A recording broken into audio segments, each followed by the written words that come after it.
պարտավոր են գնալ լուծումների, բայց դա չի նշանակում, որ մենք դատարկ թղթի տակ պետք է ստորագրենք, ասենք գնացեք ինչ ուզում եք այդ թղթի մեջ գնացեք։ Մենք պետք է մեր երկրի պետական շահը պաշտպանենք։ Ուղիղ 2 տարի առաջ Ազատությանը տված հարցազրույցում վարչապետ Փաշինյանը խոսելով հայ-ադրբեջանական խաղաղության պայմանագրի մասին պնդեց. Երևանը պատրաստ չէ ստորագրել դատարկ թղթի տակ եւ բանակցում է Հայաստանի շահերից բխող փաստաթուղթ ստանալու համար։ Արդեն երկրորդ ամիսն է այդ համաձայնագիրը պատրաստ է եւ Երևանից ակնարկում են, թե շուտով կարող է ստորագրվել։ Համբերությամբ զինվենք եւ գուցե առաջիկայում լավ նորություններ լինեն։ Ինչ է սպասվում Հայաստանին, ինչ հաջողեց ստանալ Երևանն այս բանակցությունների ընթացքում եւ ինչ տվեց։ Սա է այսօրվա թեման, որ քննարկելու ենք Ազատության եթերում Աստղիկ Բեդևյանի հետ։ Խոսափողի մոտ Հեղինե Բունյաթյանն է։ Բարի օր Աստղիկ, այսօր խոսելու ենք խաղաղությունից, հայ-ադրբեջանական խաղաղության համաձայնագրից, խոսելու ենք քեզ հետ, ես հաշվում եի դու միայն բանակցությունների մեկնարկից վերջին 3 տարիների ընթացքում առնվազն 100 հոդված ու հարցազրույց ես հրապարակել այս թեմայով, ընդ որում ամենավերջիններն այն մասին էին, որ Ադրբեջանը նախապայմաններ է դնում եւ ոչ մի կերպ չի արձագանքում խաղաղության համաձայնագիրը օր առաջ կնքելու Հայաստանի եւ Արևմուտքի հորդորներին։ Բայց հանկարծ ուրբաթ արտգործնախարար Արարատ Միրզոյանը Ազատությանն ասաց, որ կան քննարկումներ եւ հնարավոր է լինեն լավ նորություններ։ Սա քեզ համար էլ էր անակնկալ եւ ինչ կա այս լավատեսության հիմքում։ Հեղինե, բարի օր, նախ ասեմ, որ տպավորված եմ իմ ցուցանիշներով, սա այսպես կատակ։ Իրականում ոչ միայն արտգործնախարարը Հեղինե, այլև անվտանգության խորհրդի քարտուղարն էլ այդ օրը հայտարարություն արեց բանակցությունների մասին, թեև Հայաստանի ու Ադրբեջանի միջև պաշտոնական միայն մեկ անդելայի հանդիպման մասին է հաղորդվել, բայց կան կուլիսային քննարկումներ, փաստորեն։ Առայժմ առաջընթաց չկա, բայց խոսակցություն կա եւ ինչպես ցանկացած բանակցության դեպքում համբերությամբ զինվենք եւ գուցե առաջիկայում լավ նորություններ լինեն։ Ինչ առումով լավ նորություն։ Ում միջև է, ինչ հաճախականությամբ, որտեղ հերակա է, թե դեմ առ դեմ է այդ հանդիպումները հստակ չէ։ Արտգործնախարար Արարատ Միրզոյանը միայն ասաց խոսակցություն կա, նույնիսկ չբացառեց լավ նորությունը, իսկ լավ նորությունն նա պայմանագրի ստորագրումն է համարում։ Ինչ առումով լավ նորություն։ Խաղաղության պայմանագրի ստորագրման Ընդ որում հայկական կողմի լավատեսական հայտարարություններից անմիջապես հետո հենց հաջորդ օրը Հեղինե Բաքուն հասկացնել տվեց, որ իր առաջադրած պահանջներից չի հրաժարվելու, որ Երևանն է, որ պետք է այսպես ընդառաջ քայլ անի։ Hal-hazırda Ermənistan tərəfindən այդ սպասումները կապված են Հայաստանի սահմանադրությունից, Ադրբեջանի նկատմամբ տարածքային պահանջները բացառելու, ինչպես նաև Մինսկի խմբի լուծարման հետ։ ərazi bütövlüyünə olan iddiaları Ermənistan konstitusiyasından çıxarılmaq. Հայտնի է, որ Ադրբեջանը երկու նախապայման է առաջ քաշել։ Հայաստանի սահմանադրությունից հանել անկախության հռչակագիրը, որը ըստ Բաքվի տարածքային պահանջները իր նկատմամբ պարունակում, քանի որ հռչակագրում խոսվում է Հայաստանի ու Լեռնային Ղարաբաղի վերամիավորման մասին։ Եվ երկրորդը Մինսկի խմբի լուծարումը։ Minsk qrupunun ləğv edilməsidir. Առաջին դեպքում իշխանության հայտարարությունները շատ հստակ են, դեմ չեն լուծարմանը։ Բազմիցս ասել են, որ դա հասկանալի օրակարգ է Հայաստանի Հանրապետության համար։ Եթե մենք փակում ենք ԼՂ հակամարտության էջը, իսկ մենք դա անում ենք, ինչ իմաստ ունի հակամարտությամբ զբաղվող կառույցի գոյությունը։ Բայց կամ պայմանագրի ստորագրման հետ միաժամանակյա գործողություն են պատկերացնում, կամ դրանից հետո, մի խոսքով նույն օրը պատրաստ են Ադրբեջանի հետ Մինսկի խմբի լուծարման համար դիմել։ Մենք Ադրբեջանին առաջարկում ենք խաղաղության համաձայնագիրը եւ Մինսկի խմբի կառույցները լուծարելու մասին ԵԱԿ-ին ուղղված համատեղ դիմումը ստորագրել միաժամանակ։ Այս սահմանադրության հարցում հայտարարությունները անուղղակի են։ Սկզբում հղումը սահմանադրական դատարանին էր, որ բարձր դատարանը գտել է Հայաստանի սահմանադրությունը Ադրբեջանի նկատմամբ տարածքային պահանջ չի պարունակում։ Հայաստանի սահմանադրության մեջ Ադրբեջանին կամ որևէ այլ երկրի ուղղված տարածքային պահանջներ չկար։ Բայց Ադրբեջանը ինչքան չնահանջեց իր պահանջից, այնքան պաշտոնյաները ավելի ուղիղ սկսեցին խոսել։ Օրինակ, եթե դեռ անցած տարի վարչապետը այլաբանորեն էր խոսում սահմանադրությունում հռչակագրի հղումը պահպանելու վտանգների մասին, հիշում ես ցլի եւ կարմիր շորի մեծ աղմուկ հանած պատմությունը, Ապրիլի կեսին արդեն կարծիք հայտնեց, որ նոր սահմանադրության տեքստում չպետք է լինի հղում անկախության հռչակագրին, ես այս տարվա ապրիլը նկատի ունեմ։ Իմ կարծիքով նոր սահմանադրության տեքստում չպետք է լինի հղում անկախության հռչակագրին, բայց ելի ուզում եմ ասել, որոշողը Հայաստանի Հանրապետության ժողովուրդն է։ Դիմադիրները կարծում են հեղինը, որ վարչապետ Փաշինյանը փորձեց սահմանադրական դատարանի որոշման միջոցով Ադրբեջանին համոզել, որ անկախության հռչակագիրը որևէ առնչություն չունի մեր սահմանադրության հետ, բայց երբ ադրբեջանցիները չհամոզվեցին, արդեն ուղիղ խոսեց, որ պատրաստ են եւ այդ քայլին կգնան։ Ակնհայտ է, որ հիմա հերթական պահանջն է գնում, որ եթե այն թղթի կտորը, որ մենք համաձայնեցրել ենք, ուզում ենք ստորագրենք, գնացեք եւ փոխեք ձեր սահմանադրությունը։ Բայց այստեղ խնդիրներ կարող են լինել նույն հանրաքվեի ժամկետների հետ կապված, չէ՞, կարծես Բաքուն ուզում է, որ դա տեղի ունենա անմիջապես եւ միայն դրանից հետո է պատրաստ ստորագրել համաձայնագիրը։ Այստեղ կա հանրաքվեի հարց, ինչպես նկատեցիր, ամենակարևորը, ինչ կասի ժողովուրդը։ Ես շատ խիստ կասկածում եմ, որ Փաշինյանենք ունակ են ապահովել հանրաքվեի համար անհրաժեշտ բավական մեծ թվով ձայների քանակը, բավական բարձր ցենզա, այնտեղ 600,000-ից ավել քվե անհրաժեշտ։ Լրիվ այլ խոսակցության նյութ է այն, որ եթե Երևանը այս նախապայմանների կատարմանը գնաց այս կամ այն ձևով, արդյոք Բաքուն նորերն առաջ չի քաշի, այսպես անընդհատ պայմանագրի ստորագրումը ձգձգելու համար։ Լավ, ենթադրենք Աստղիկ, որ իրականություն են դառնում հայկական կողմի ամենալավատեսական կանխատեսումները եւ Բաքուն ի վերջո համաձայնում է ստորագրել այդ համաձայնագիրը։ Հայտնի է ինչ է գրված այդ 3 տարուց ավելի բանակցված փաստաթղթում։ Ուղիղ 3 տարվա բանակցություններ, որ ադրբեջանական 5 կետանոց առաջարկներից սկսեցին, հիմա, ինչպես գիտենք, բանակցված նախագիծը 17 կետ ունի։ Բայց հիշենք, որ համաձայնեցման մասին Բաքվից իմացանք, հեղինե։ Ադրբեջանը չպահեց անգամ միասին հայտարարություն տարածելու նախապես տրված համաձայնությունը։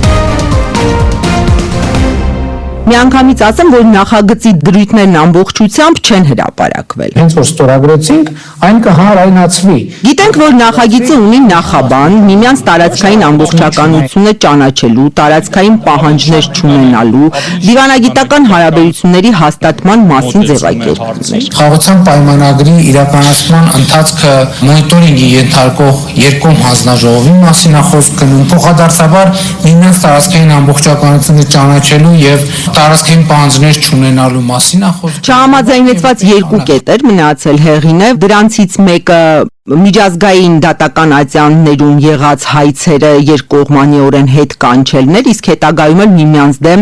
հայցեր չներկայացնելը այն խնդիրների վերաբերյալ, որոնք գոյություն են ունեցել մինչև համաձայնագրի ստորագրումը, եւ երրորդ երկրների ուժեր սահմանին չտեղակայելը, այս հարցի շուրջ օրինակ Հայաստանը ներկայացրել էր առաջարկ, որ ասենք շատ լավ, եկեք այդ կարգավորումը անենք սահմանազատված հատվածների նկատմամբ, որովհետև հենց սահմանը, որը սահմանազատված է, այդտեղ օբյեկտիվորեն դիտորդ ունենալու կարիք չկա պարզապես։ Մենք գիտենք երրորդ ուժեր ասելով Ադրբեջանը նկատի ունի եվրոպական անձեն դիտորդներին Հայաստանի սահմանին տեղակայված եւ փաստացի Երևանը իր առաջարկից հրաժարվեց եւ Բաքվի տեսակետը կամ պահանջը ընդունեց։ Այսինքն իրենց այդ խղճուկ պահանջը, որ լավ գոնե սահմանազատված հատվածներում թող լինեն եվրոդիտորդները, Ադրբեջանն էլի անտեսել է։ Ընդդիմադիրները շատ վատատես են հեղինե, ավարտված բանակցությունները որակեցին կապիտուլյացիա եւ ադրբեջանական պահանջների կատարում, փաստարկը կարծում են Հայաստանը բանակցային գործընթացում բավարարել է Բաքվի բոլոր պահանջները։ Հայաստանը առաջարկներ է ներկայացնում, Ադրբեջանը ոչ մի առաջարկ չի համաձայնվում, ինքը պահանջներ է ներկայացնում, այս իշխանությունները համաձայնվում են։ Վերջի 2 կետերը, որ մի քանի ամիս ձգվում էին, Հայաստանը համաձայնվեց հանկարծ։ Այսինքն եթե այդքան լավ բաներ Ադրբեջանը առաջարկում, բան չի երկարաձգում, դու վազելով միանգամից համաձայնվեին, էլի։ Համաձայնության կայացումից հետո հարցնում են կա մի կետ, որ հայկական կողմն է առաջարկել պնդել այն մինչև վերջ հասնելով Բաքվի համաձայնությանը։ Եթե նոյեմբերի 9-ի հաստատուղթը կարելի էր համարել առաջին կապիտուլյացիան, ասա կրկնա կապիտուլյացիա, որովհետև այստեղ Հայաստանի Հանրապետության շահը բացարձակապես ներկայացված չի։ Օրինակ էին բերում խաղաղության պայմանագրի շուրջ բանակցություններում հենց նույն իշխանականների տեսակետների պնդումների համաձայն չկար սահմանադրության հարցը, բայց Բաքուն այն օրակարգ բերեց, չկար սահմանի երկայնքով երրորդ երկրների ուժերի դուրսբերման դրույթը, բայց Բաքվի պահանջով Փաշինյանը դրան էլ համաձայնեց, ինչպես որ համաձայնեց միջազգային հայցերից հրաժարվելուն։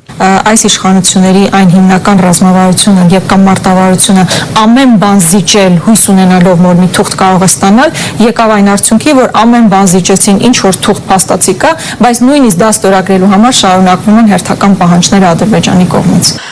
Փաշինյանը հակադարձում է, թե բոլոր կետերը երկկողմանի են, այսինքն Բաքուն էլ է համաձայն, օրինակ ետ քաշել զորքերը սահմանից։ Խաղաղության համաձայնագրի համաձայնեք ստված տեքստում ոչ մի միակողմանի պարտավորություն, ընդ որում ոչ Ադրբեջանի, ոչ մեզ համար չկա։ Բայց ընդդիմադիրները հակադարձում են Ադրբեջանն ու Հայաստանը այսօր ռազմական առումով նույն կատեգորիաներում չեն եւ Ադրբեջանի համար իր տարածքում օրինակ եվրոպացի դիտորդ ունենալը նույն կարեւորությունը ունի ինչ Հայաստանի համար։ Մյուս կողմից Հայաստանը սրանով զրկվում է Ադրբեջանի հետ 1000 կիլոմետր ձգվող սահմանին երբևէ ասենք ֆրանսիացի կամ որևէ այլ երկրի ռազմակայան տեղակայելու իրավունքից, մինչդեռ Բաքուն Թուրքիայի հետ ռազմական կապերը խորացնելու Շուշիի համաձայնագիր ստորագրել Ղարաբաղյան պատերազմից հետո գիտենք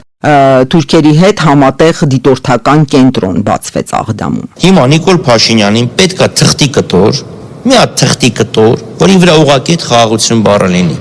որ գնա ընտրությունների ասի ժողովուրդ, ես ձեզ խաղաղություն եմ բերել։ Քանի որ խոսեցին քննադատություններից, այս ընթացքում իմ լսած հիմնական քննադատությունն այն է, որ այս փաստաթուղթը ամենակարևոր հարցերին չի անդրադառնում եւ հսկայական դուռ է թողնում նոր սրացման համար, որքանով են հիմնավոր այդ մտահոգությունները, այդ ինչ հարցեր են դուրս մնացել։ Հեղինե իշխանությունից հաստատել են նախագծում չկա Արցախահայերի վերադարձի մասին հոդված, չկա առանձին կետ Հայաստանի օկուպացված տարածքներից ադրբեջանական զորքերի դուրսբերման վերաբերյալ, փաստաթղթում արտացոլված չէ նաև հայ գերիների վերադարձի հարցը։ Ուղղակի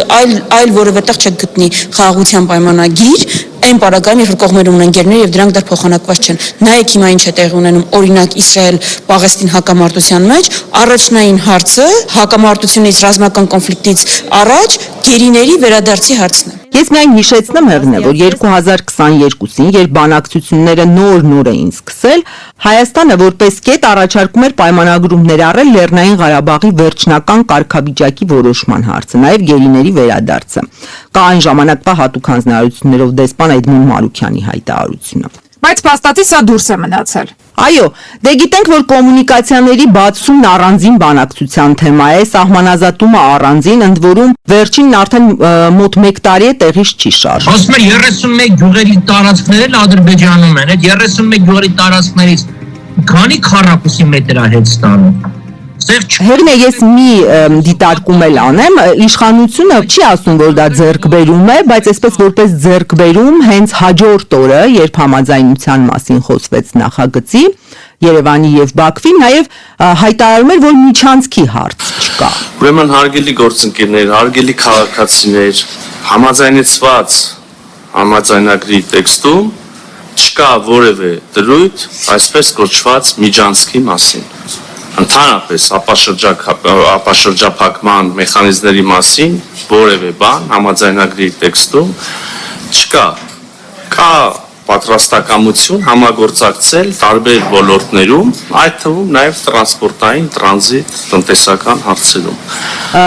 Կամ միջազգային երաշխավորը հեղին է, դա էլ էր Հայաստանի պնդումներից, որ խաղաղության պայմանագիրը պետք է միջազգային երաշխավոր ունենա, ինչքան շեշտվեց, այնքան էլ արագ մոռացվեց։ Այսինքն փաստացի Բաքուն համաձայնեցված այս փաստաթղթով Հայաստանի ապաշրջափակումը վերացնելու պարտավորություն չի ստանձնում։ Այդ հարցը թողնված է հետագա բանակցությունների։ Արցախցիների վերադարձի կամ իրավունքների հարց չի քննարկվում, այդ մասին որևէ կետ չկա։ Գերիներին չի վերադարձնում եւ դրանից առավել պարտավորեցնում է Հայաստանին Ադրբեջանի հետ սահմանին երբևէ երրորդ երկրի զորք կամ ռազմակայան չտեղակայել, միջազգային դատարաններ չդիմել։ Այսքանից առավել Էլ ինչ է պետք Բաքվին, որ չի ստորագրում այս փաստաթուղթը։ Ինչպես ընդդիմախոսներն են ասում, Բաքուն արդեն ստացել է այն, ինչ նախատեսվում է այս փաստաթղթով եւ հիմա փորձում է հասնել իր մյուս պահանջների կատարմանը։ Այդ մասին մասնավորապես հատուկ հանձնարարություններով նախկին դեսպան Էդմոն Մարուքյանն է պնդում, ով պաշտոնավար մանորոք մասնակցել է այս քննարկումներին։ Ադրբեջանը ինչպես է աշխատում մեր հետ։ Նա ստանում է որոշակի խումբ զիջումներ, դնում է դարակը, ու գալիս է հաջորդ զիջումների հետևից։ Հիմա այդ տեքստը արդեն ինքը ստացել է։ Փաստացի մենք չենք տեսնում հեղն է, որ ադրբեջանական կողմում կա որևէ քննարկում զիջում անելու վերաբերյալ։ Հակառակը վերջին հարցազրույցներից մեկում Ադրբեջանի արտգործնախարարը պնդել էր, որ ոչ միայն Հայաստանի կառավարությունը, այլև հայ ժողովուրդը պետք է ընդունի եւ ներողություն խնդրի 90-ականների Ղարաբաղյան առաջին պատերազմի համար ընդունի, որ սխալ եւ ագրեսիվ քաղաքականություն է վարել հարևանների հանդեպ եւ դրանով իսկ ապացուցի, որ ռևանշի չի գնալու։ Բաքուն ըստ փորձագետների ուզում է ոչ միայն այսօրվա հարցերը լուծել, այլև առաջիկա տարիների ընթացքում ունենալ հաղթաթուղթ հայերի հետ բոլոր հնարավոր վեճերում այսպես առավելության հասնելու համար, ընդ որում սա անթակույց նաև Ադրբեջանի նախագահն է հեղին է հայտարարում, որ մեր խնդիրը ոչ միայն այսօրվա կառավարության հետ է, այլ մենք պետք է փակված համարենք բոլոր վիճելի հարցերը մյուս կառավարությունների դեպքերում էլ։ We all remember statements by Armenian leader who said that Karabakh is Armenia and that was said in Hankendi. Այս պայմաններում Մաստրիկ որքանով է իրատեսական, որ թղթի վրա դրված ստորագրությունը կամ թղթով ամրագրված դրույթները կվերածվեն իրական խաղաղության, հատկապես որ, ինչպես դու ասացիր, չկա որևէ երրորդ կողմ, որը հնարավոր վեճերի դեպքում կարող է միջնորդ դառնալ կողմերի միջև։ Տասնամյակների թշնամություն կա, հազարավոր կորսված կյանքեր, մարդկային ողբերգություններ, Ադրբեջանում պետական մակարդակով ատելության սերմանում, կարող եմ հեղն է թվարկել այս ցանկը։ Հիմա այս ամենից հետո կարող եմ մի գրչի հարվածով խաղաղությունը գալ, չգիտեմ, կայունությունը կամ բազմաթիվ վերլուծություններ։ Օրինակ վերջերս աչքովս ընկավ Ուպսալա համալսարանի մի հետազոտություն, շվեդական համալսարանի մասին է խոսքը, ուսումնասիրել էին հակամարտող երկրների միջև ստորագրված համաձայնագրերի, այսպես կիրարկման ընթացքը եւ պարզել, որ 50-52%-ը ձախողվել է իմպլեմենտացիայի փուլում։ Ամենատարբեր պատճառներով, ընդ որում վերահսկողության, մոնիտորինգի թույլ մեխանիզմների կամ արդեն կիրարկման ոչ հստակ դրույթների պատճառով։ Օրինակ նույն հրադադարը խախտելու փոխադարձ վստահությունը վերցնենք, հա։ Պաշտոնական Երևանը տևական ժամանակ է Բաքվին ասում է արի համատեղ մեխանիզմ ստեղծենք, միասին քննենք։ Վերջին դեպքերի առնչությամբ պարզվեց կողմերը իրար տեղեկություններ էին փոխանցել, բայց Ադրբեջանը ըստ հաղորդումների ոչ միայն չի ընդունել, որ կրակել է, այլև դրանից հետո էլ շարունակեց խախտել հրադադարը։ Եվ եթե ես ճիշտ եմ հասկանում Երևանի պարզաբանումներից, հայկական կողմը Ադրբեջանից միայն հայկական խախտումների մասին է հեղին է ստացել ինչ-ինչ տեղեկություններ, այսինքն ադրբեջանցիները իրենց խախտումների վերաբերյալ տեղեկություններ, ինչը այս մոտ 2 ամիսների ընթացքում Երևանը պահանջում է, մասնավորապես երբ որ բնակելի տներ են թիրախավորվում, ահա դրանց վերաբերյալ չի ներկայացրել։ Իրենց կողմից ըստ իրենց խախտումների վերաբերյալ եւ մենք հետաքննություն ենք կատարել դրանց մասին։ Եվ ինչ է բարձրացել։ Հիմա եթե նույնը շարունակվի խաղաղության պայմանագրի ստորագրումից հետո ինչ է արվել օրինակ։ Երրորդ կողմ փաստացի չկա։ Բաքուն ու Երևանը միայն երկկողմ համատեղ հանձնաժողով պիտի ստեղծեն, ընդ որում այդ առումով էլ 30 տարվա հակամարտությունից հետո միայն մեկ, այսպես ասենք, հաջողված օրինակ ունենք հայ-ադրբեջանական սահմանազատման հանձնաժողովը, որի աշխատանքը սակայն 1 տարի է փաստացի փակուղում է։ Կրկին Ադրբեջանը ստացավ իր ուզած 4 գյուղերը ու հիմա գործընթացը առաջ չի շարժվում։ Գերեզմանում է խաղաղություն։ Հետո գերեզմանում է խաղաղություն։ Հիմա նույնը խաղաղության պայմանագրի դեպքում ենթադրենք ստորագրվեց, լավատեսական սցենարն են քննարկում, կնքված է պայմանագիրը, կոմունիկացիաները փակ են։ Ինչպես է պայմանագիրը կյանքի կոչվում, օրինակ, այդ որ կետն է, որը կարող է այսպես շարժիչ ուժը դառնալ, որ երկու ժողովուրդները գնան շփումների։ Շնորհակալություն Աստղիկ։ Ես եմ շնորհակալ հեղինե այս հնարավորության համար։ Պատերազմ չի լինելու է խաղաղություն։ Կրակը մնալեն ինչ ձևի են կրակում։ Հենց որ չկա, որ տանիք չվնասի։ Հիշեցնեմ, եթերում էր Ազատության մեկ թեման, հաղորդումը վարեց Հեղինե Բունյաթյանը, կհանդիպենք վաղը նույն ժամին մեկ այլ թեմայի մանրամասները քննարկելու։